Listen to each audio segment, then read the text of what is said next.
સ્વાગત છે તમારું ફરી એક આજના નવા વિડીયોની અંદર। મિત્રો આજના વિડીયોની અંદર આપણે પીએમ કિસાન યોજનાના 22મા હપ્તા વિશે વાત કરીશું। પીએમ કિસાન યોજનાનો 22મો હપ્તો આ દિવસે તમારા ખાતામાં આવશે। 2000 ને બદલે મળશે 4000 રૂપિયાનો હપ્તો। કેવા ખેડૂતોને હપ્તો નહીં મળે અને હપ્તો મેળવવા માટે કયા કાર્યો પૂર્ણ કરવા પડશે આ તમામ માહિતી તમને આજના એક વિડીયોની અંદર મળી રહેવાની છે। એટલા માટે આજનો વિડીયો તમે એન્ડ સુધી જોતા રહેજો। આજનો આ વિડીયો તમને પસંદ આવે તો વિડીયોને એક લાઇક કરી દેજો। તમે આપણી આ ચેનલ ઉપર નવા હોય તો ચેનલને પણ સબસ્ક્રાઇબ કરી દેજો અને કમેન્ટ કરીને ખાસ જણાવજો કે આપણો આજનો આ વિડીયો તમે કયા ગામમાંથી અને કયા જિલ્લામાંથી જોઈ રહ્યા છો, જેથી કરીને આપણને પણ ખબર પડે કે આપણો આજનો આ વિડીયો આ ગામ આ જિલ્લા સુધી પહોંચી રહ્યો છે। તો વિડીયોની શરૂઆત કરી લઈએ 22મા હપ્તાથી। તો અહીંયા જોઈશું કે આપણો 22મો હપ્તો ક્યારે આવશે ને કયા ખેડૂતોને નહીં મળે।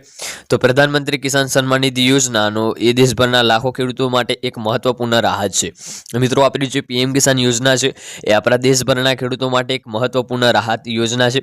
આ યોજના હેઠળ સરકાર દર વર્ષે ખેડૂતોને નાણાકીય સહાય પૂરી પાડે છે। મિત્રો આ યોજના થકી જે છે સરકાર દર વર્ષે ખેડૂતોને નાણાકીય સહાય પૂરી પાડે છે। ખેડૂતો હવે 22મા હપ્તાની રાહ જોઈ રહ્યા છે, પરંતુ ઘણાને અગાઉના હપ્તા મળ્યા નથી। આ ચોક્કસ ફરજિયાત આવશ્યકતાઓને જે છે પરિપૂર્ણ ન થવાને કારણે જે છે હપ્તો અટવાઈ જાય છે। એટલે કે જે લોકો 22મા હપ્તાની રાહ જોઈ રહ્યા છે એમને અમુક કાર્યો પૂર્ણ કરવા પડશે। સાથે જ આની આગળ જો 21મો હપ્તો જાહેર થયો તો એનાથી ઘણા બધા લોકો વંચિત રહી ગયા હતા। એટલે કે ઘણા બધા ખેડૂતોને 21મા હપ્તાનો લાભ નહોતો મળ્યો। અહીંયા વાત કરીએ તો જો ખેડૂતો સમયસર જરૂરી કાર્ય પૂર્ણ કરે છે તો તેઓ કોઈપણ વિપેક્ષ વિના આગામી હપ્તો મેળવી શકે છે। એટલે કે ખેડૂતો દ્વારા જે સરકાર દ્વારા આપવામાં આવેલા કાર્યો છે ખેડૂતો પૂર્ણ કરે છે તો કોઈ પણ વિપેક્ષ વિના જે છે આગામી હપ્તો તમે એમ મેળવી શકો છો। વાત કરીએ હવે આગળની તો પીએમ કિસાન યોજના હેઠળ પાત્ર ખેડૂતોને વાર્ષિક 6000ની નાણાકીય સહાય મળે છે। મિત્રો પીએમ કિસાન યોજના હેઠળ જે પાત્ર ખેડૂતો છે એમને વાર્ષિક 6000ની નાણાકીય સહાય મળે છે। આ રકમ 3 સમાન હપ્તામાં સીધી તેમના બેંક ખાતામાં ટ્રાન્સફર કરવામાં આવે છે। અત્યાર સુધીમાં સરકારે 21 હપ્તા જાહેર કર્યા છે।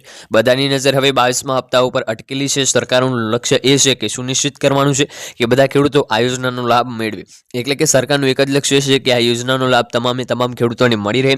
સાથે ઘણા બધા ખેડૂતો જે છે 2022 હપ્તાની રાહ જોઈને બેઠા છે અને જે પાત્રતા ધરાવે છે ખેડૂતો એમને દર વર્ષે 6000 રૂપિયાની નાણાકીય સહાય સરકાર તરફથી મળે છે।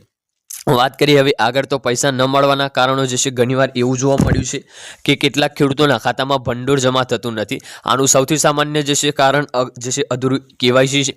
જે ખેડૂતોએ હજુ સુધી એ કેવાયસી પૂર્ણ નથી કર્યું તેમને હપ્તા ભરવાનો જે છે ઇનકાર આવે છે। એટલે કે તેમના ખાતામાં હપ્તો આવતો નથી। જે પણ ખેડૂત મિત્રોના કેવાયસી બાકી છે એમના ખાતામાં હપ્તો આવશે નહીં। વાત કરીએ હવે આગળ તો તેમના બેંક ખાતાનું જે છે અપૂરતું આધાર લિંકિંગ પણ એક મુખ્ય કારણ છે। ખોટા ખાતા નંબર અથવા બંધ જે છે બેંક ખાતું ચૂકવણી વિલંબિત કરી શકે છે।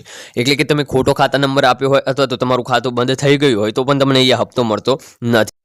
આવામાં તમારે શું કરવું જોઈએ? જો તમને જે છે તમે ખેડૂતને તેમનો 22મો હપ્તો સમયસર મેળવવો હોય તો તેમણે કેટલાક મહત્વપૂર્ણ કાર્યો કરવા પડશે। સૌપ્રથમ કાર્ય છે તેમને કેવાયસી પૂર્ણ કરવું પડશે। આગળ તેમનું બેંક ખાતું આધાર સાથે લિંક થયેલ છે કે નહીં તે તપાસવું મહત્વપૂર્ણ છે। ખેડૂતો તેમની માહિતી જેમ કે નામ, જન્મ તારીખ અને ખાતાની જે છે તમામ પ્રોસેસ ચેક કરવી જરૂર છે। ખેડૂતો તેમની જે જન્મ તારીખ છે, ખાતાની વિગતો છે એ સુધારી શકે છે। આ બધું ઓનલાઈન પોર્ટલ દ્વારા અથવા તો નજીકના CSC સેન્ટર પર કરી શકાય છે। વધુ માહિતી માટે લાભાર્થીઓ પોર્ટલ પર તેમનો મોબાઈલ નંબર અપડેટ રાખવો જોઈએ। મેસેજ એલર્ટ પર ધ્યાન આપો। કોઈપણ સમસ્યા માટે હેલ્પલાઇન નંબર અથવા કૃષિ કાર્યાલયનો સંપર્ક કરો। સમયસર સુધારણાઓ ચૂકવણી વિલંબ અટકાવી શકે છે અને પારદર્શિતા જાળવી શકે છે। વાત કરીએ હવે આગળની તો 22મો હપ્તો ક્યારે આવશે? સરકારે હજુ સુધી 22મો હપ્તો આપવાની તારીખ સત્તાવાર રીતે જાહેર કરી નથી, પરંતુ તે નવા વર્ષની શરૂઆતમાં ફેબ્રુઆરીની જે છે આસપાસ જારી થવાની ધારણા છે। જે ખેડૂતોએ બધી જરૂરી પ્રક્રિયાઓ પૂર્ણ કરી લીધી છે તેમના પૈસા સીધા જ તેમના ખાતામાં ટ્રાન્સફર કરી દેવામાં આવશે।